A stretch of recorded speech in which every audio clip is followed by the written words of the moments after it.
अस्सलाम वालेकुम नाज़रीन, आप देख रहे हैं प्रोग्राम 7 से 8। मुल्क में इलेक्शन ईयर से पहले सियासी पारा बड़ा हाई हो चुका है। ऑपोजिशन के ताबड़तोड़ हमलों और क़यादत स्ट्रेटजी के बाद अब वज़ीर आज़म भी इनिंग के लिए तैयार हैं। पंजाब का महाज खुद संभालने का फैसला कर लिया उन्होंने। मंडी बहाउद्दीन जलसे से पहले कल लाहौर का दौरा करेंगे, तो फिर यकीनन इंतहाई अहम फैसले और अहम मुलाकातें भी होंगी इस दौरे में। दूसरी तरफ नाज़रीन, मोने सलाही के बयान के बाद भी ऑपोजिशन ने हार नहीं मानी है।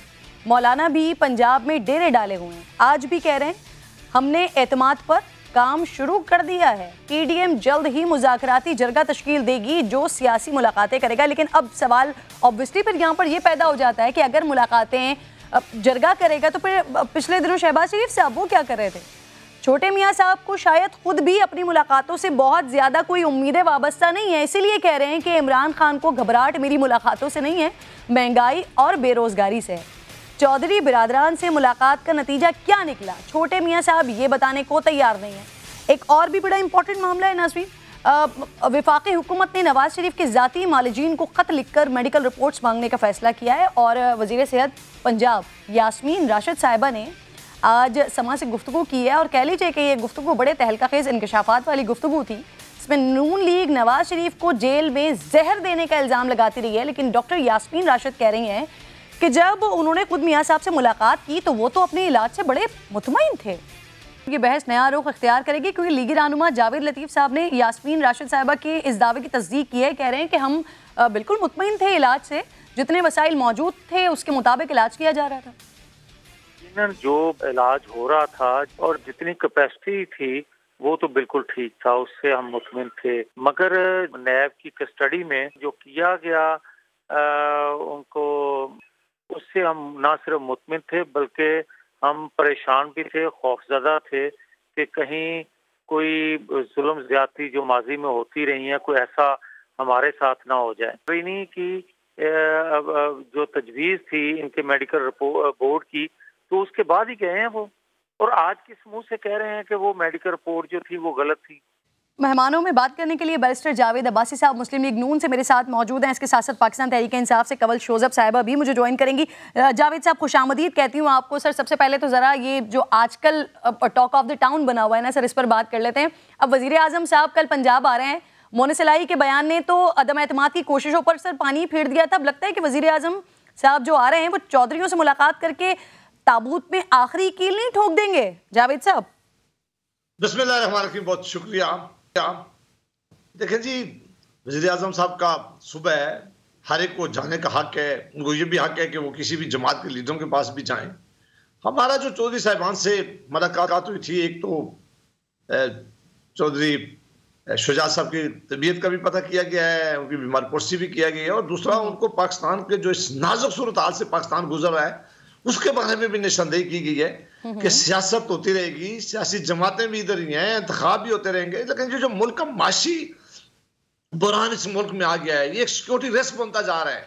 और अगर सब ने मिलकर इसकी तरफ तवज्जो ना दी, और अल्लाह ना करे जिस तरह IMF के सामने सिलेंडर कर दिए गए हैं, और जिस तरह पाकिस्तान में कीमतें रोज की बुनियादों पर बढ़ रही हैं, जिस तरह महंगाई का तूफान आया हुआ है, जिस तरह गवर्नेंस के इशू हैं, जिस तरह खारजा पॉलिसी में ये मुल्क अकेला रह गया, अगर सारी सियासी लीडरशिप ने बैठकर इस पर फैसला न किया तो कहीं देर ना हो जाएगी। ये बात उनके सामने रखी है। कोई जाती ये नहीं कहा गया कि हम इलेक्शन लड़ने जा रहे हैं, ये नहीं कहा गया कि हम वज़ीर आज़म बनने जा रहे हैं तो हमें वोट दें, और उससे उन्होंने इत्तेफाक किया है कि मुल्क के हालात बहुत मुश्किलात में हैं, लोग महंगाई से बड़े तंग हैं, गवर्नेंस के बड़े सीरियस इशू हैं। उन्होंने कहा हम अपने हलकों में जाते हैं तो यही सवालात हमारे पर भी लोग करते हैं। तो ये बात थी कि उन्हें भी रियलाइज करवाया गया है, उन्हें भी बताया गया है, उन्हें कहा गया कि मिलकर कोई एक ऐसे इकदाम उठाए जाए ताकि इस पाकिस्तान की जो डूबती हुई सर बकौल आपके तो फिर मियाँ साहब इस वक्त जो मीटिंग करने जा रहे हैं वो इत्तेहादियों के ज़मीर जगाने जा रहे हैं सर, क्योंकि पीडीएम तर्जुमान बता रहे हैं कि मुज़ाकराती जरगा तश्कील दिया जाएगा जो सियासी मुलाकातें करेगा था सर। तो फिर शहबाज शरीफ साहब जो मुलाकातें कर रहे हैं वो तो फिर इसको मैं यही कहूँ कि वो ज़मीर जगाने के लिए कर रहे हैं। देखें, हर एक का अपना अपना रोल है। शहबाज शरीफ साहब सबसे बड़ी सियासी जमात जो मुस्लिम लीग है उसके प्रेसिडेंट है, वो इस वक्त leader of the opposition national assembly है, उनकी ज्यादा सबसे बड़ी जिम्मेदारी है। उनकी सबसे ज्यादा इस वक्त जो आदमी प्राइम मिनिस्टर के बाद दूसरा आदमी बड़ा होता है वो लीडर ऑफ द अपोजिशन होता है लीडर ऑफ द हाउस के बाद, उनकी एक अपनी बड़ी खासी बड़ी जिम्मेदारी है, वो अपनी जिम्मेदारी निभा रहे हैं। पार्लियामान के अंदर भी पीडीएम की लीडरशिप से भी मिल रहे हैं, इवन पाकिस्तान पीपल्स पार्टी को भी उन्होंने दावत दी थी, आसिफ अली जरदारी साहब और बिलावल जरदारी साहब भी तशरीफ लाए हैं, मौलाना साहब को भी कहा है, एमक्यूएम की लीडरशिप भी आई है मिलने के लिए उनको, उन्होंने खुद चौधरी बरहमान से भी मुलाकात की है। और मैं अपने अल्फाज दोहरा रहा हूँ, ये कोई जाती हमारी मामला नहीं है कि हम अपनी जाती किसी काम के लिए गए हों। ये नहीं कहा गया कि हम वज़ीर आज़म बनने जा रहे हैं तो हमें वोट चाहिए, ये नहीं कहा गया कि हम चीफ मिनिस्टर बनने के जा रहे हैं। तो फिर सर इस मुलाकात में आकर हुआ क्या, अयादत के अलावा बासी साहब इन मुलाकातों में हुआ क्या? सर पेशकशों के हवाले से खबरें आ रही हैं, लेकिन नून लीग की तरफ से ना तरदीद आ रही है ना तस्दीक आ रही है, शहबाज शरीफ साहब भी कुछ बताने को तैयार नहीं है। कौन से ऐसे मामलात हैं सर इतनी राजदारी से तय हो रहे हैं? देखिए ये मामला जो सियासी बातचीत होती है ये जारी भी रहती है, ये आपस में जब भी लीडरशिप मिलती है बात भी करती है। पाकिस्तान के मुस्तकबिल से हम बहुत सारे इस्तेलात जो है उससे हम सारे बड़े तशवीश है हम सबको, सब लीडरशिप को मैं कहता हूँ। और ये वो ऐसे मामलात हैं जिससे ये पाकिस्तान का इशू है, ये रियासत का इशू है, ये किसी सियासी जमात या फर्द का इशू नहीं है जिसके लिए हम कर रहे हैं। और अगर मुल्क को जरूरत हो, रियासत को जरूरत हो तो हम अपनी अना बड़ी बना लें, हम कहें नहीं हम हमारी अना बड़ी है, हम अपनी अना को कुर्बान करके इस मुल्क के लोगों के लिए, इस रियासत के लिए, इस मुल्क के लिए आगे निकले हैं कि इस मुल्क की जो डूबती हुई इकानमी है उसको बचाया जाए। और अगर अभी फौरी ना बचाया गया तो किसी बहुत बड़े नुकसान होने का खदशा है। सर आपकी जरूरत वैसे पूरी है, नंबर पूरे हैं आपके पास? ये आपको बता दें कि तहरीक अदम एतमाद सिर्फ उसी सूरत में मूव की जाएगी जब अददी तादाद पूरी होगी। किसी ने नहीं कहा कि तारीख दी है कि हम नेक्स्ट वीक जब जा रहे हैं अदम एतमाद के लिए, ये कहा गया कि बाकी ऑप्शन भी ओपन है और अदम एतमाद वाली भी ऑप्शन ओपन है। हम हर उस ऑप्शन को एक्सरसाइज करेंगे जिसको आईन पाकिस्तान हमें इजाजत देता है। अच्छा सर इन ऑप्शंस में सर जहांगीर तरीन और मौलाना के दरमियान खुफिया मुलाकातों की खबरों की जो तरदीद हो रही है अब, तो क्या नून लीग का भी तरीन ग्रुप से कोई राब्ता हो रहा है? सियासी हम लोग हैं, सियासी लोगों के एक दूसरे के साथ हमेशा राब्ते रहते हैं, राब्ते होते हैं, पार्लियामान के अंदर भी राब्ते होते हैं और पार्लियामान के बाहर भी राब्ते होते हैं। तो सर शर्म किस बात की है, राजदारी किस बात की है सर? अगर मुलाकात प्लानिंग में है और अगर बातचीत हो रही है, राब्ते हो रहे हैं तो फिर खुलकर बोले। नहीं खुल के और क्या, मैंने कहा है कि सियासी लोग सियासी लोगों से मुलाकात करते हैं, सियासी लोग सियासी लोगों से मिलते हैं। जावेद अब्बासी साहब कह रहे हैं कि जहांगीर तरीन ग्रुप से राब्ते हो रहे हैं आप लोगों के। सर क्या कहा आपने जी? मैं कह रही हूँ जावेद अब्बासी साहब कह रहे हैं कि जहांगीर तरीन ग्रुप से राब्ते हो रहे हैं, अदम एतमाद के मामले पर मुस्लिम लीग नून के राब्ते हो रहे हैं, ये कह रहे हैं आप, खुलकर कह रहे हैं आप? मैंने बिल्कुल नहीं, मैंने ये बात बिल्कुल नहीं कही है। मैंने कहा कि हम सियासी लोग हैं, सियासी जमातों और सियासी लीडरों के साथ बातें होती रहती हैं, किसके साथ किस वक्त बात हो, कब हो, कैसी हो, ये मेहरबानी करके सियासी जमातों पर छोड़ा जाए, वो किससे कब बात करते हैं। लेकिन दरवाजे बंद नहीं है, सियासत में मुशावरत होती रहती है। अभी तक नहीं हुआ सर, तरदीद कर दें। मैं बस जितना मैंने कहना था मैंने कह दिया। ठीक है। अच्छा सर खुर्शीद शाह चाहते हैं कि पीटीआई हुकूमत इमरान खान के बगैर अपनी मुद्दत पूरी करे, तो क्या नून लीग भी माइनस इमरान की सूरत में सर पीटीआई हुकूमत चलते रहने देने की हामी है सर? देखिए उसमें अगर आप जाहिर अगर अदम एतमाद की तहरीक पेश की गई है और उनके खिलाफ तहरीक लाई गई है तो और कामयाब हो गई है, तो फिर तो जाहिर है उस हुकूमत का या उनके लोगों के साथ मुश्किल होगा इत्तेहाद होना या उनको ये हुकूमत दे देना जिस पर हो। अगर वही देना है तो इमरान खान साहब को फिर हटाने की जरूरत है। लेकिन ये बहरहाल फिर भी एक फैसला सियासी लीडरशिप ने बैठ के करना है, सियासी सारी जो जमातें हैं वो बैठ के फैसला करेंगी कि नया कायदे अवान कौन होगा। जाहिर है जब अदम इत्तेमाद आप करने जाते हैं सर तो मसला यही तो है ना, इसी वजह से सभी कंफ्यूज हुए हैं सर। फैसला कोई नहीं हुआ, अभी तक बात कोई सामने नहीं आई, लेकिन अदम एतमाद का फैसला आप लोगों ने कर लिया। जब भी आप लोगों से बात की जाती है, पूछा जाता है तो कहते हैं पहले जरा लोगों को इकट्ठा कर लें उसके बाद फैसला करेंगे। सर अदम एतमाद लाने की बात कर रहे हैं और फैसले अभी कुछ भी नहीं हुए कि करना क्या उसके बाद फैसले हो गए। अब आप कहती हैं कि वक्त से पहले टीवी पे फैसले बता कीजिए, तो ये मुमकिन नहीं है। फैसले हो भी सर नजर लग जाने की डर है कि आप लोगों को ये उसी वक्त बताया जाएगा जिस दिन तहरीक के अदम एतमाद की रेजोल्यूशन और तहरीक मूव की जाएगी नेशनल असेंबली सेक्रेटेरिएट में, उसी दिन नए कायदे अवान के बारे में भी आपको जरूरत बाद में बताया जाएगा। जाहिर है वो सारा अमल वो है जो सबके सामने होगा, दुनिया देखेगी, मीडिया देखेगी, लेकिन अभी ये वक्त से जरा पहले है। अभी आप लोग देख लें पहले कि करना क्या है। ठीक है सर, अगले इशू पर भी आ जाते हैं हम जरा। आप लोग तो सर मियां साहब की सेहत के हवाले से बड़े कंसर्न थे। आप लोग कह रहे थे कि जेल में जहर देने के इल्जामात लगाए जा रहे थे आप लोगों की तरफ से, लेकिन मियां साहब ने तो खुद यास्मीन राशिद साहिबा को बताया कि वो अपने इलाज से बड़े मुतमईन है सर। देखें, अब ये ऐसी कंट्रोवर्सी है कि जो मिनिस्टर साहिबा ने कहा है कि इसके बारे में क्या कुछ कहा जा सकता है। बहरहाल ये सारी चीजें हैं जिसके लिए ये भी कहते हैं, हम कहते हैं, हमारा डिमांड भी रही है कि अगर ये सच्चाई जानना चाहते हैं तो फिर इसके लिए कोई एक कमीशन बनाए जो सामने ले आए। लेकिन ये अभी ये इश्यू नहीं है। अभी इश्यू क्या है? इश्यू ये है कि मियां साहब जेल में थे, जेल से उनको अस्पताल में मूव किया गया है। तो सर क्या तो मियां साहब ने आप लोगों को बताया है कभी कि जो इलाज पाकिस्तान में उनको फराहम किया जा रहा था उससे वो मुतमईन नहीं थे? हुकूमती सतह पर जो इलाज उनको मिल रहा था, देखिए वो जो उनका मसला क्या था, मसला समझने की ये जरूरत है कि जब उनको हॉस्पिटल में लाया गया है तो तमाम यहाँ के जो डॉक्टर थे उस वक्त, हुकूमत इमरान खान साहब की थी, बुज़दार साहब चीफ मिनिस्टर थे, डॉक्टर यास्मीन साहब हेल्थ मिनिस्टर थी, हमें डॉक्टर साहबा की प्रेस कॉन्फ्रेंस से रोज पता चलता था। उन्होंने कहा है कि सब डॉक्टरों ने चेक किया है और सब डॉक्टरों का ख्याल है कि मियां नवाज शरीफ साहब को अपने उन डॉक्टरों के पास जाना चाहिए प्रोसीजर के लिए जो ऑलरेडी उनका पहले प्रोसीजर कर चुके हैं, और वो लंदन में। ये पंजाब हुकूमत की तर्जमान हमें बताते थे, ये डॉक्टर यास्मीन साहब हमें बताती थी, और हमने उनकी वो तमाम डॉक्टर्स उनकी आप इतनी लाज रखते हैं, वो आपके लिए इतनी मोहतरम है, इतने डॉक्टर्स वो सारे, तो फिर वही सब कह रहे हैं कि मियां साहब अपनी रिपोर्ट्स भिजवा दें, जो मौजूदा रिपोर्ट्स हैं वो भिजवा दें। वो आप नहीं भिजवा रहे हैं, पिछली हिस्ट्रीज हैं वो भिजवा रहे हैं आप लोग। देखें, अगर ये इन्होंने रिपोर्ट मांगी थी, वो रिपोर्ट हमने भिजवा दी है, इन्होंने एक लेटर लिखा है, उसका हमने जवाब दे दिया है, मामला अदालत में जाएगा। अगर अदालत ने इससे ज्यादा हुक्म किया तो वो भी इंशाल्लाह मंगवा के इनके सामने रखेंगे, अदालत के सामने रखेंगे। हमने अदालत से इजाजत लेके गए, ना पंजाब हुकूमत के हम जवाब दें, ना उनके सामने कुछ चीज रखने के लिए तैयार है। जो हुक्म अदालत लाहौर हाई कोर्ट करेगी वो ऑनरेबल जजेस हमारे लिए। चले ऐसे बता दें सर, तरीके अदम एतमाद अगर कामयाब हो जाती है तो तब भी मियां साहब इलाज कंटिन्यू लंदन में करेंगे या पाकिस्तान आ जाएंगे सर? दोनों सूरतों में अपना वो इलाज करके वापस जरूर आएंगे इंशाल्लाह। ये तहरीक से कोई फर्क नहीं पड़ता है, वो इलाज उनका होगा। तहरीक कामयाब होती है, तारीख लाते नहीं। अदम एतमाद अगर कामयाब हो गई तब भी नवाज शरीफ साहब लंदन में ही रहेंगे, इलाज करवाएंगे, अपना इलाज करवा के आएंगे जी इंशाल्लाह। सही। तो सर बहुत शुक्रिया आपका। साथ आप मोशोज़ब साहिबा ज्वाइन कर चुके हैं हमें पाकिस्तान तहरीक इंसाफ से, बहुत शुक्रिया। कवल आपका सबसे पहले तो वज़ीर आज़म साहब कल लाहौर का दौरा कर रहे हैं, तो उसी हवाले से बात कर लेते हैं। क्या शेड्यूल है, कौन सी आम मुलाकातें होने जा रही हैं? चौधरी बिरादरान से भी मुलाकात है शेड्यूल में? जी बिस्मिल्लाहिर्रहमानिर्रहीम। थैंक यू वेरी मच किरण। कल इंशाल्लाह ताला दौरा है और ये रूटीन में उनके दौरे चल रहे होते हैं, हर हफ्ते ऑलमोस्ट वो टाइम निकालते हैं और लाहौर का दौरा भी करते हैं, वहाँ के जो पार्लियामेंटेरियंस हैं उनसे मुलाकात भी करते हैं और जो डेवलपमेंट के प्रोजेक्ट्स हैं उनको भी जाकर देखते हैं और अगर किसी की कोई इश्यूज़ या कोई अप्रीहेंशंस हो तो उसको एड्रेस करते हैं।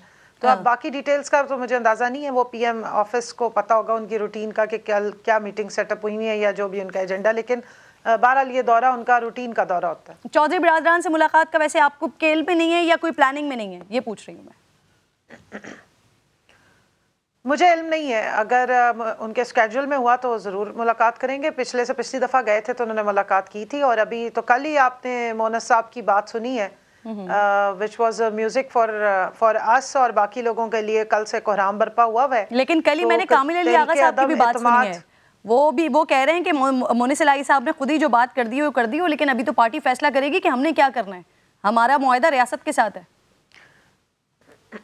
देखिए जी, मैं तो मोनिस इलाही साहब को इंडोर्स करूंगी क्योंकि वो उनकी पार्टी की लीडरशिप है, और दूसरी बात यह है कि उन्होंने अगर वो जाके जब मुलाकात करते हैं तो वो भी उनकी इयादत करने गए थे चौधरी शुजात साहब की भी, और उन्हीं के जाके हाथ पांव जोड़े हैं जो जो बेचारे परेशान लोगों की आजकल लीडरशिप है, जिनको 18 तारीख के आने का डर भी पड़ा हुआ है, कुछ और केसेस का भी है, चपरासी के अकाउंट में डाले हुए 4 अरब रुपए का कोई पता नहीं। हाँ, तो अगर आप मोनिस को इंडोर्स करती हैं तो फिर तो पूरी काफ लीग ये कहती है कि हमारा मुआहदा जो है वो रियासत के साथ है, और रियासत इस वक्त हुकूमत के साथ खड़ी हुई है, तो तब भी वो डायरेक्टली आपके साथ नहीं है, वो रियासत के साथ मुआहदे की बात करते हैं।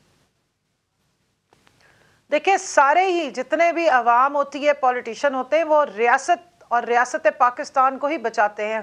पूरे मुल्क के इदारे ही हैं रियासत, और रियासत जो है वो अगर आपका इशारा फौज की तरफ है या इस्टेब्लिशमेंट की तरफ है तो मैं तो अलग ऐलान कहूँगी, कॉन्स्टिट्यूशन ये कहता है कि जो हुकूमत में या इक़्तिदार में होते हैं रियासती इदारे, उसी को उसकी क्या कहते हैं उसको रिपोर्टिंग में होते हैं उसके, और उनके साथ मिलके चलते हैं। मुल्क का जो सरबराह होता है आपके पार्लियामेंट्री स्टाइल ऑफ डेमोक्रेसी और कॉन्स्टिट्यूशन के मुताबिक वो वज़ीर आज़म, मुंतखब वज़ीर आज़म पाकिस्तान इस वक्त इमरान खान साहब है।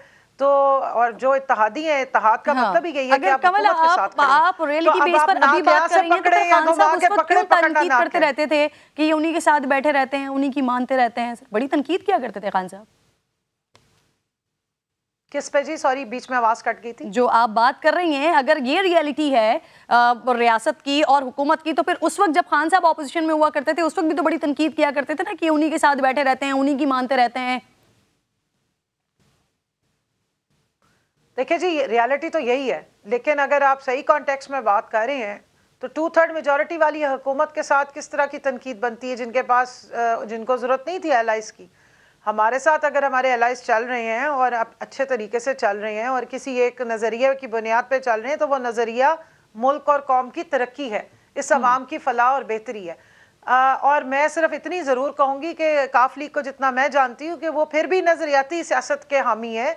वो इस तरह के ये गैर सियासी किस्म के, अभी वो अब्बासी साहब फरमा रहे थे कि हम सियासी लोग हैं, ये सियासी ज़रूर हैं, लेकिन जिस किस्म की सियासत ये करते हैं माजरत के साथ, ना वो मुल्क को समझ आ रही है ना इनके वोटर को समझ आ रही है। अच्छा, आज आप कह रही हैं कि नजरियाती सियासत करते हैं काफ लीग, लेकिन मुझे ये भी याद है जब खान साहब उन्हें पंजाब के डाकू कहा करते थे। अच्छा, ये मुझे बताइए, ये ऑपोजिशन के वार ऑब्वियसली अभी तो आप लोग बड़े रिलैक्स पोर्ट्रे कर रहे हैं या फील कर रहे हैं, लेकिन कुछ ना कुछ तो आप लोग कर रहे होंगे ना। तो ऑपोजिशन के वार रोकने के लिए क्या तरीन ग्रुप के साथ हुकूमत राब्ते में है कमल?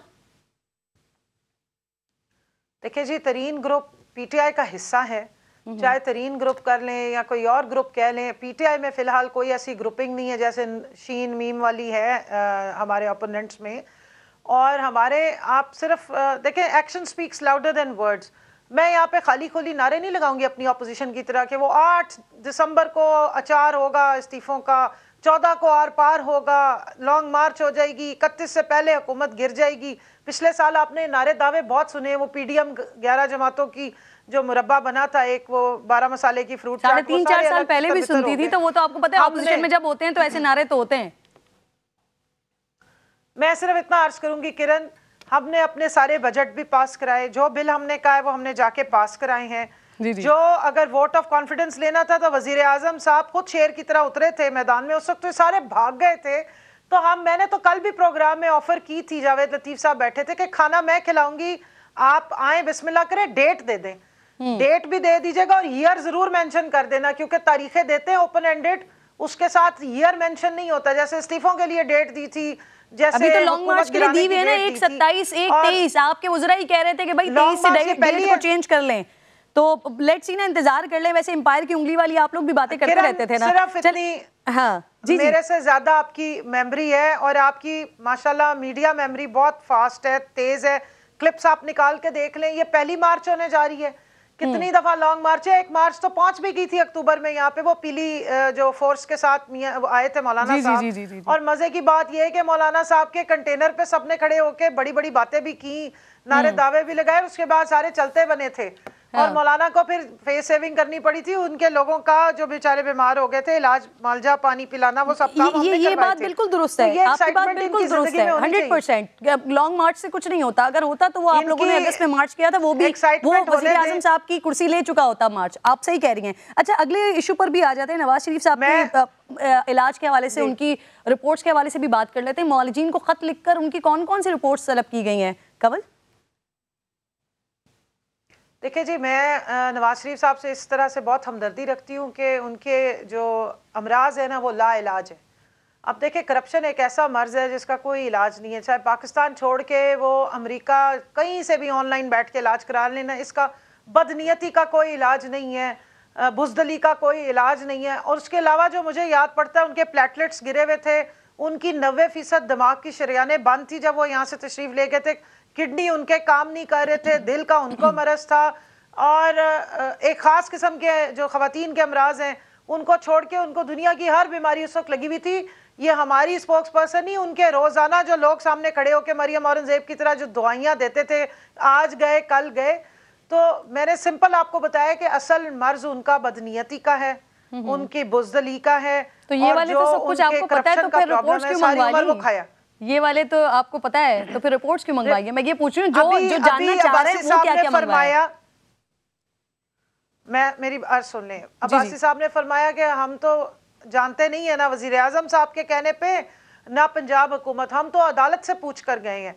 तो मैं आला अदालत से ही अब रिक्वेस्ट करूंगी कि 8 हफ्ते का उनको बेल दी थी 50 रुपए के स्टैम्प पेपर पे। एक और चोर ने वो गारंटी दी थी जो खुद भी एक दिन रात के अंधेरे में भागने को तैयार था, जिसको एयरपोर्ट से जहाज में से वापस बुला के यहाँ रखा गया ताकि नून लीग का थोड़ा सा शुगर मिला जो लेकिन वैसे आप लोग खुद अदालत क्यों नहीं जा रहे हैं? वो चलती रहे। मैं अदालत, एक और अदालत है, इसी सिस्टर अदालत है लाहौर हाई कोर्ट की, इस्लामाबाद हाई कोर्ट, जिसने मोहतरम नवाज शरीफ साहब को भगोड़ा और मुजरिम डिक्लेयर किया हुआ है और इश्तिहारी डिक्लेयर किया हुआ है। मैं कहूँगी अगर आप अदालतों का बहुत एहतराम करते हैं तो ज़रा उधर भी आके अपनी शक्ल मुबारक दिखा जाएं। वहाँ से बैठ के आपको पाकिस्तान के हालात की बड़ी फिक्र पड़ी हुई है कि जी बड़ी साजिशें हो रही हैं, बड़ा कुछ हो रहा है। साजिशें हो रही हैं, हालात भी बहुत ख़राब है, लेकिन करप्ट टोले के, जिसलिए इनकी दौड़े लगी हुई हैं। कभी इधर भागते हैं, कभी उधर भागते हैं, कभी आनियाँ देखो जानियाँ देखो। ऐसे ऐसे लोगों के जाके पाँव चाटने पे बेचारे मजबूर हो गए जिनको 22 सालों से नहीं मिले थे। तो अभी भी इमरान खान को सियासत नहीं आती, दुआ करे कि मजीद और ना आ जाए। ज्यादा सियासत आ गई तो आप सारों का बोरिया बिस्तरा तो वैसे ही बहुत गोल है। और पाकिस्तान की जो फलाह, बेहतरी और तरक्की है उसकी जमानत इमरान खान ही है। तो आप जो मर्जी करने कर लें, जो अदम एतमाद शतमाद लाना है ले आए, बिस्मिल्लाह, खाना भी हम खिलाएंगे। मौलाना की तो कॉन्स्टिट्यूंसी में आवाम ने उन पे फिर अदम एतमाद का इजहार कर दिया है। अपनी कॉन्स्टिट्यूंसी जो बंदा ना जीत सके लोकल गवर्नमेंट में, वो चला है मुल्क में अदम एतमाद की तहरीक को लीड करने के लिए। अल्लाह हाफिज़ इन सबका। क्योंकि हम मियां साहब की रिपोर्ट्स के हवाले से बात कर रहे हैं ना, आप लोग रिपोर्ट्स मांग रहे हैं। नून लीग का मौकफ ये है कि हम नवाज शरीफ की मेडिकल रिपोर्ट्स हुकूमत को जमा करवाने की पाबंद नहीं है। हुकूमत को मेडिकल रिपोर्ट्स चाहिए तो फिर लाहौर हाई कोर्ट से रुजू करें, क्यों नहीं कर रहे हैं आप लोग? देखिए वो अब पंजाब हुकूमत उस पर डिसाइड करेगी। मैं, क्योंकि मुझे उसका एग्जैक्ट पता नहीं है, वो मोहतरमा यास्मीन राशिद साहिबा और पंजाब के जो लोग उसको डील कर रहे हैं डायरेक्ट, वो उसका बेहतर जवाब दे सकते हैं। हसन साहब ज़रूर दे सकते हैं, लेकिन अभी मेरे इल्म में ये बात नहीं है। मैंने तो आपको ओवरऑल उनकी तकलीफ बता दी है कि करीबुल मर्ग से मुकम्मल सेहतयाब और सारी अयाशियाँ करते फिरे हैं। ये हराम का पैसा होता वैसे बड़ा मैजिक वाला है, दिल करे तो बंदा बीमार हो जाता है, दिल करे तो बेहतरीन हो जाता है। मैं हैरान हूँ किरण, आपके प्रोग्राम में इस चीज़ का ज़रूर फ़ायदा उठाते हुए कहूँगी, इनके वोटर पे जो इनको कभी सवाल नहीं करता। मैं हैरान हूँ कि उनकी ये हिस्से क्यों मर गई हैं कि वो सवाल क्यों नहीं करते, या उनको याद नहीं रहता है कि सारी उम्र ये आपस में लड़ते रहे। इनका नज़रिया असल में था क्या, ये किस नज़रिए पे पहले इलेक्शन लड़ा करते थे। और अभी NA 133 लाहौर की जो सीट लड़ी है उसमें नून लीग पीपल्स पार्टी ने फिर वही रिवायती अपने एक दूसरे के ऊपर तीर चलाए हैं और एक दूसरे के खिलाफ जुबान इस्तेमाल की, बिलावल ने की है। हाँ। लेकिन कहते हैं कि इस हुकूमत से जान छुड़ाने के लिए हम एक हुए हैं, वो बड़ा वाजे कहते हैं। बहुत बहुत शुक्रिया कवल शोजब साहिबा, आप मौजूद थी। आगे बढ़ी हूँ नाज़रीन, बुशरा बीबी और वज़ीर आज़म पाकिस्तान के खिलाफ मुहिम चलाने वालों के खिलाफ FIA ने एक्शन लेना शुरू किया है। FIA ने झूठी खबरें फैलाने के इल्ज़ाम में 3 लोगों को FIR में नामजद किया है, जिनमें से एक शख्स को इनफैक्ट अरेस्ट भी कर लिया गया है। अब FIR के मुताबिक मुल्ज़िमान अस्करी क़यादत, वज़ीर आज़म और उनकी फैमिली के खिलाफ बेहुदा और बेबुनियाद खबरें सोशल मीडिया पर फैलाते थे। इस खबर के हवाले से मज़ीद बात करने के लिए मेरे साथ मौजूद हैं हेड ऑफ इन्वेस्टिगेशन यूनिट समा जाहिद गशकोरी, ज्वाइन कर चुके हैं। Thank you very much Zahid. ये बताइएगा ज़रा कि FIR दर्ज की गई है उसमें दफ़ात कौन कौन सी लगाई गई हैं, और क्या मज़ीद लोगों के खिलाफ भी कार्रवाई की जाएगी? एक को तो अरेस्ट कर लिया। जी देखें, ये ब्रॉडर इन्वेस्टिगेशन स्टार्ट की है जो साइबर क्राइम विंग है फेडरल इन्वेस्टिगेशन एजेंसी की अक्रॉस द कंट्री, उसमें इस इन्वेस्टिगेशन को जो आगे बढ़ाया गया है। पहले इसमें 3 लोगों को नामजद किया गया है जिसका प्रोफाइल हमने चेक किया है। तीनों बज़ाहिर जो उनकी एक्टिविटीज़ नज़र आती हैं, 7 लाख के करीब ट्वीट किए गए हैं इन लोगों की तरफ से। उसमें अगर एक्टिवली देखें तो वो उनका प्रोफाइल ये बताता है कि वो शायद पाकिस्तान मुस्लिम लीग नून के एक्टिविस्ट हैं। उनके रीट्वीट्स, ट्वीट्स और सारे पार्टी के हवाले से बातें वो कर रहे हैं। और उसमें एक अहम बात ये है कि जो दफ़ात का आपने पूछा है, ये पावरफुल दफ़ात हैं। एक तो पीका के तहत की गई हैं जो कि इलेक्ट्रॉनिक क्राइम का एक्ट है 2016 का, जो इम्पोर्टेंट है। उसमें 2 सेक्शन जो हैं वो बहुत इम्पोर्टेंट है। सेक्शन 20 है और सेक्शन 21, और इसके अलावा सेक्शन 24 है। ये बड़े इंपॉर्टेंट है। सेक्शन 21D उससे ये होता है कि जब आप किसी की वीडियो या इस तरह की चीज़ें सोशल मीडिया पे वायरल करते हैं जिससे किसी की तस्दीक होती है, इस पे कम से कम 3 साल की सज़ा हो सकती है और ये नॉन बेलेबल है। इसके अलावा जो आर्म फोर्सेस के बारे में इसमें बाकायदा मेंशन है, जो टॉप लीडरशिप है पाकिस्तान आर्म फोर्सेस की, उसमें सेक्शन इम्पोर्टेंट है जो 505 का है, वो 7 साल उसमें सज़ा हो सकती है जब आप आर्म फोर्सेस को या दूसरे जो इदारे हैं सिक्योरिटी के उनके ख़िलाफ़ कोई बात लिखते हैं तहरीरी तौर पर सोशल मीडिया पर। और ये इन्वेस्टिगेशन जो ब्रॉडर मैं आपको बता रहा हूँ, इसमें बज़ाहिर यही लगता है कि ये पाकिस्तान मुस्लिम लीग नून के एक्टिविस्ट हैं जो उनकी प्रोफाइल बताती है। और कुछ पाकिस्तान में हैं की तस्दीक भी गालिबन मैं कह सकूं, अगर आप मुझे इजाज़त दीजिएगा, इस बात से हो रही है। मरियम साहिबा ने इनफैक्ट इसके ऊपर ट्वीट भी किया, ट्विटर हैंडल भी इस्तेमाल किया, गिरफ्तारियों की मजम्मत भी की है। तो आपकी बात की एक तरीके से तस्दीक हो रही है इस बात से? देखिए, जो हमने तहकीक की है उससे बिल्कुल ये सामने नज़र आता है, क्योंकि जो लीडरशिप है PMLN की काफ़ी, वो भी उनके रीट्वीट्स करती है या लाइक्स करती है, उनका जो ओपिनियन होता है। तो ये एक ऐसे ट्वीट्स बज़ाहिर पाए जाते हैं कि शायद पीका के तहत उनके खिलाफ कार्रवाई हो सकती है, जो अगर आप रिसर्च करके देखें। और जो हमारी रिसर्च बताती है, इससे कुछ बाहर भी बैठे हुए हैं, मुल्क से बाहर हैं, क्योंकि जब से FIR में ये नाम आया है उनके खिलाफ कार्रवाई शुरू की गई है। 2 ट्विटर हैंडल जो कि वहाँ पर FIR में दिए गए हैं वो एक्टिव हैं, और हत्ता कि एक ट्विटर हैंडल जो है ये जो FIR है वो भी शेयर कर रहा है। इसी तरह से मैंने डायरेक्टली लिखा था मरियम नवाज़ शरीफ को कि आप हमें बताइए कि कितने आपके ऐसे एक्टिविस्ट हैं जो आप समझती हैं कि उनको FIA के नोटिस वगैरह मिले हैं। लेकिन हमारी ये तहकीक बताती है कि 51 गुज़श्ता 3 साल में जो पाकिस्तान मुस्लिम लीग नवाज़ उनको ओन करती है, उनको नोटिस वगैरह गए हैं। और ये 7 महीने के अरसे के बाद दोबारा एक सिलसिला शुरू हुआ है, जो कि लाहौर से शुरू हुआ है। इन्वेस्टिगेशन ऑफिसर और दूसरे लोगों को ये बताया गया है कि आप इन ट्वीट्स को देखें कि इन पैरामीटर्स पे पूरे उतरते हैं या नहीं।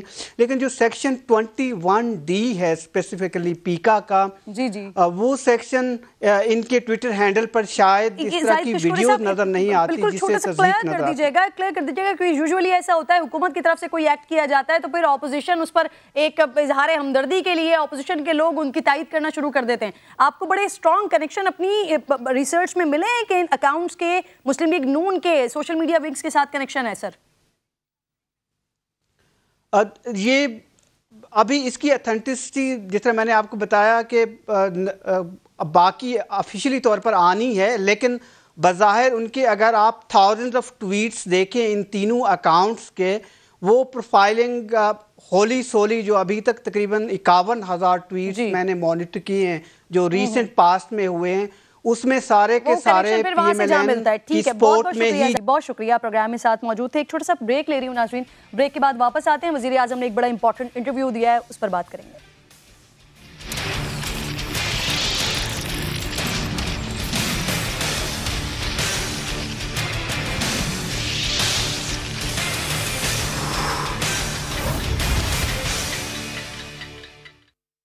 वेलकम बैक वंस अगेन जी। वज़ीर आज़म पाकिस्तान ने ऐलान कर दिया है पाकिस्तान अफगानिस्तान में तालिबान हुकूमत को उसी वक्त तस्लीम करेगा जब आलमी बरादरी तस्लीम करेगी।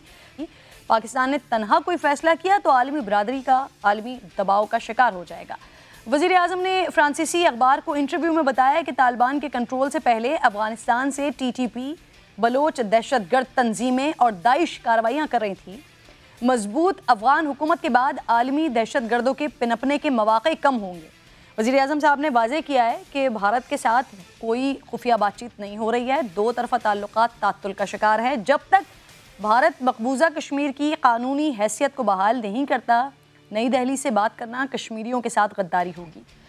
दूसरी तरफ भारत में से इंतहाई अफसोसनाक वीडियोस अब सामने आ रही हैं। हिजाब करने वाली मुसलमान लड़कियों के लिए उनके साथ इंतहा पसंद हिंदुओं की बदमाशी इस वक्त जारी है।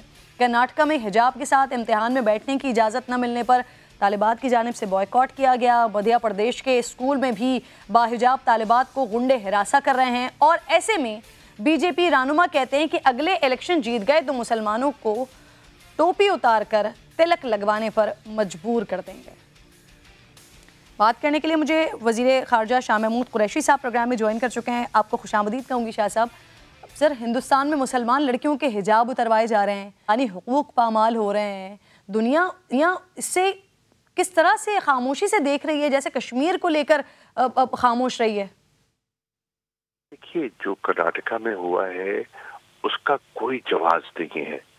अगर आप इखलाकी तौर पे देखें, सियासी तौर पे देखें, आईनी तौर पे देखें, मजहबी आज़ादी के नुक्ते नज़र से देखें, तो क्या जवाब ठहरता है कि आप एक बच्ची जो सर पे हिजाब रखे आई है तालीम के लिए, उसका दाखिला बंद कर दें। आप स्कूलों में ये ऐलानात करवा दें, कॉलेजों में, यूनिवर्सिटियों में, कि जो हिजाब में होंगी बच्चियां वो तालीम अपनी जारी नहीं रख सकती। क्या हिंदुस्तान का आईन इसकी इजाजत देता है? कोई मुहज़्ज़ब माशरा इसकी इजाजत देता है? ये जो हम कहते आए हैं कि मुसलमानों को सेकंड क्लास सिटीजन का दर्जा दिया जा रहा है, पहले मकबूजा कश्मीर में ये जुल्म जारी था, उन्हें बुनियादी हकूक से महरूम किया गया, और अब पूरे हिंदुस्तान के मुसलमानों को निशाना बनाया जा रहा है।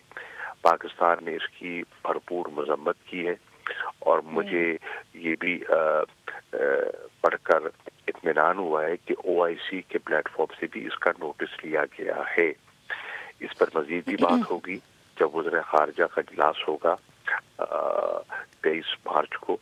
ये बड़ा शाह साहब, हिंदुस्तान हुकूमत तो इस कदर सर पागल हो गई है, बीजेपी रहनुमा कहते फिर रहे हैं कि अगर अगले इलेक्शन में जीत गए तो मुसलमानों को टोपी उतार कर तिलक लगवाने पर मजबूर कर देंगे। सर बताइए, ये कहाँ की शराफत है और ये कहाँ का असूल है कि मुसलमानों को हम तिलक लगाएंगे? क्यों मतलब है वो अगर सर ढांपते हैं और नमाज के लिए टोपी सर पे रखते हैं तो इसमें क्या मतलब है? उनको इसकी क्या तकलीफ क्या है? बिल्कुल इसकी कोई जवाब नहीं है, और इसकी जितनी मजम्मत की जाए उसका एक तरीका है कि हिंदुस्तान के मुसलमानों को अपने अंदर यकजहती पैदा करनी होगी, और कोई मामूली तादाद नहीं है। 25 करोड़ है, 25 करोड़ कोई मामूली तादाद नहीं है, और पूरी उम्मा को उसके साथ। शाह साहब, आपकी मौजूदगी का फायदा उठाते हुए सर, अमेरिका ने अफगानिस्तान के फंड को जिस तरह तकसीम का ऐलान किया है उस पर अफगान तालिबान कह रहे हैं कि अमेरिका के साथ पॉलिसी को रिविजिट करेंगे। अगर ऐसा हुआ तो मामलात मजीद पेचीदा हो जाएंगे। अमेरिका ने इस वक्त में ऐसा मूव क्यों खेला शाह साहब? कि हम नहीं चाहेंगे कि वहाँ कशीदगी हो, हम तो चाहते हैं कि वहाँ अमन हो, इस्तेहकाम हो, मामलात सुधरें, और जो लोगों को जो ह्यूमैनिटेरियन क्राइसिस है उससे लोग बच सकें। अब अगर वहाँ उनके पास फाइनेंशियल कोलैप्स आता है तो फिर उसकी मुश्किलात में इजाफा होगा, और कोई नहीं चाहेगा, कोई जी शऊर नहीं चाहेगा। अब शाह साहब, अफगानिस्तान के लिए हम हर मुमकिन कोशिश कर रहे हैं, लेकिन वो अब भी सर बॉर्डर पर बाड़ लगाने वाले मामले के पर मनफी बयानात दे रहे हैं। ये बाड़ जो लगाई जा रही है उसका बेशतर हिस्सा मुकम्मल हो गया है। जी 94-95% काम मुकम्मल हो गया है और कई सालों से चल रहा है। नंबर 1। नंबर 2, बाड़ लगाने का मकसद बॉर्डर को रेगुलेट करना है। बाड़ लगाने का मकसद वो एलिमेंट्स जो यहाँ से वहाँ और वहाँ से यहाँ आकर मुश्किलात में इजाफा करते हैं, तखरीबकारी करते हैं, स्मगलिंग करते हैं, उनको रोकना है। ये पाकिस्तान के मफाद में भी है, अफगानिस्तान के मफाद में भी है, और इस पर हम गुफ्तगू से इस मसले को। शाह साहब, सर तहरीक तालिबान पाकिस्तान के साथ मुज़ाकरात के कुछ चांसेस मौजूद हैं? ये अब हालात बदल चुके हैं, मुख्तलिफ हो चुके हैं, और पीछे मुड़कर देखने की गुंजाइश नहीं बची अब? देखिए, उन्होंने जो हमला किया है मुख्तलिफ चौकियों पर, और जो पाकिस्तान के अंदर जो दहशतगर्दी की पुष्पदाई कर रही हैं, ये उस स्पिरिट के खिलाफ है जिस स्पिरिट से मामलात को सुधारने का हमारा इरादा था, और जिस किस्म की वो शराइत रख रहे हैं उस शराइत को सामने रखते हुए मैं नहीं समझता कि उनके साथ कोई हमें मामलात को सुधारने में आसानी पैदा हो।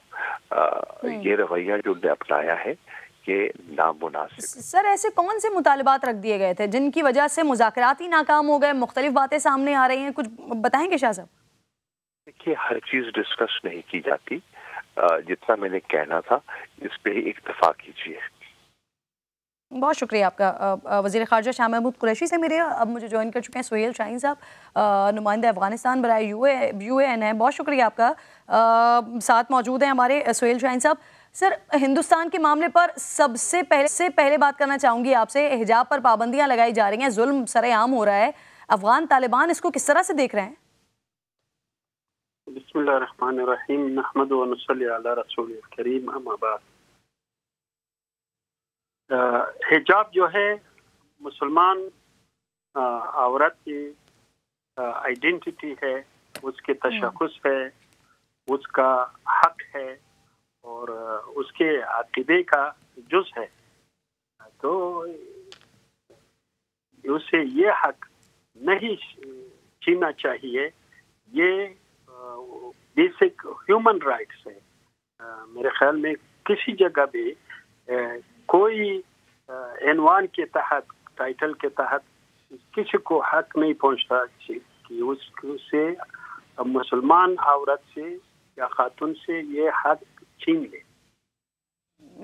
क्या तालिबान हुकूमत बाकायदा इस पर हिंदुस्तान से एहतजाज रिकॉर्ड करवाएगी?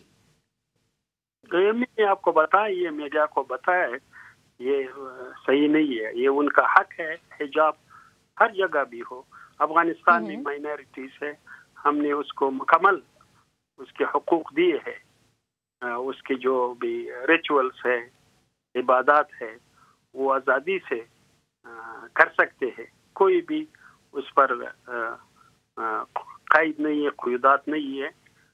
तो ये सारी जगह में जिधर मुसलमान माइनॉरिटीज है, वो जो इबादत उसका हक है, आज़ादी इबादत हक है, हिजाब हक है, ये उसकी आइडेंटिटी है, वो उसके तशख़्ख़ुस है और अक़ीदे का। ये अमेरिका के साथ फंड्स के मामले पर आप लोग पॉलिसी रिविजिट की बात कर रहे हैं, कौन कौन से ऑप्शन ज़ेरे गौर हैं? ये रिजर्व जो है ये अफगानिस्तान बैंक का प्रॉपर्टी है और बाई एक्सटेंशन अफगान आवाम की प्रॉपर्टी है। तो ये कोई गवर्नमेंट का या किसी पार्टी का फंक्शन का प्रॉपर्टी नहीं है। और इसमें $1 बिलियन वो अफगान ने जो डिपॉजिट किया है अपने अकाउंटों में, वो भी अफगानिस्तान बैंक ने उधर रखा था एज अ रिजर्व। तो किसको ये बिल्कुल हक नहीं पहुंचता कि एक तरफा तौर पर यूनिलैटरली वो डिसाइड करे कि किसी मुल्क का रिजर्व दूसरी चीज पर इस्तेमाल करे। ये हमने उसको एहतजाज किया है और हमने कहा कि बिल्कुल हमें ये एक्सेप्टेबल नहीं है। इस मामले को लेकर किसी इंटरनेशनल फोरम पर जाएंगे आप? ये तो हमारे लीडरशिप पर डिपेंड करता है। ये तो अभी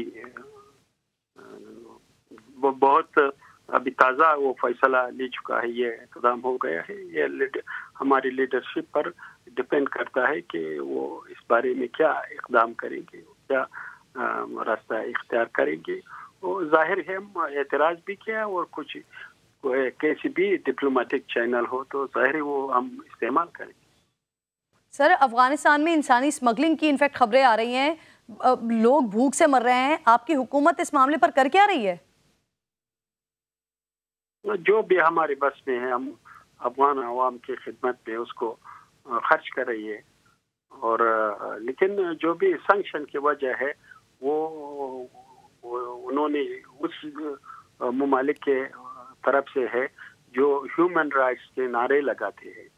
आए दिन ह्यूमन राइट्स के नारे लगाते हैं, लेकिन उन्होंने ऐसे सैंक्शन लगाए, इक़दाम किए हैं जिसके नतीजे में अफगानिस्तान के अवाम बहुत मुश्किलात का सामना कर रहे हैं।